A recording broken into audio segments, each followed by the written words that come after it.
চারটা দল 85% সিট পেল, ঠিক আছে, 85% ভোট পেয়েছে, তাহলে সিট কয়টা হবে? এর ভিতরে ধরেন 20% এরকম করতে করতে দেখা গেল একটা দল অনলি চতুর্থ দল পেল 25% সিট। তো তিনটা দল পেল ফার্স্ট, সেকেন্ড, থার্ড, 20-20-20-30, 30% সিট মারা গেল, মানে 30% না, sorry pardon me, 60% seat, 60% vote কিন্তু কোনো দাম নেই। 25% যিনি পেল তাকেই কিন্তু আমি বিজয় ঘোষণা করলাম। এটা হচ্ছে যুক্তি, হচ্ছে যারা আনুপাতিক ভাবে ভোট চাইছে ওদের, যে বাকি 60% কি দোষ করলো, তারা কেন থাকবে না, তাদেরও তো একটা সে থাকতে হবে, সব মেনে নিলাম। তাহলে আপনি পার্বত্য চট্টগ্রাম থেকে শুরু করে সব জায়গাতে আপনি সবার কিন্তু বিশাল বিশাল বিশাল সিট দিতে হবে, কারণ 1% use to 3 seats, mind it. 1% আপনি কি কয়টা সিট পাবে জামাত, কয়টা সিট পাবে আপনি আমাকে বলতে পারেন?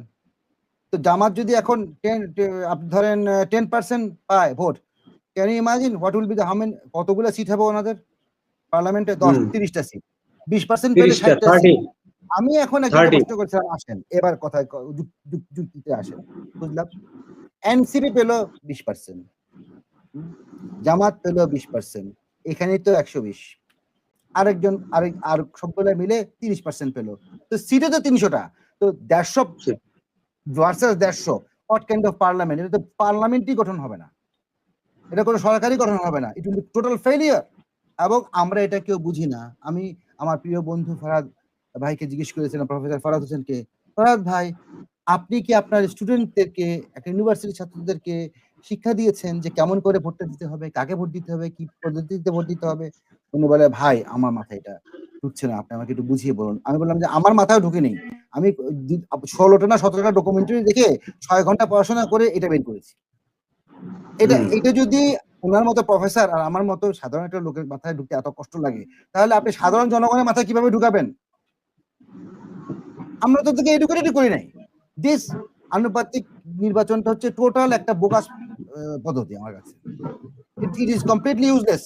আর এটা বলি একটা কথা, যুক্তিটা কি, এই পদ্ধতিতে আপনার ডিক্টেটরশিপের জন্ম হবে না, এর মতো একটা হিপোক্রেটিক্যাল টক আর হতে পারে না। বুঝিয়ে বলবো আপনাকে কেমন হবে। এই একটা এক্সাম্পল নেন, ইসরায়েল একটা জুইশ কান্ট্রি, জায়নিস্ট কান্ট্রি, হ্যাঁ, কি অত্যাচারটা করলো গাজার উপরে, ঠিক আছে, কিন্তু এই অত্যাচারের পরেও আপনার এই 1%, 2% হলে কত, 6টা সিট।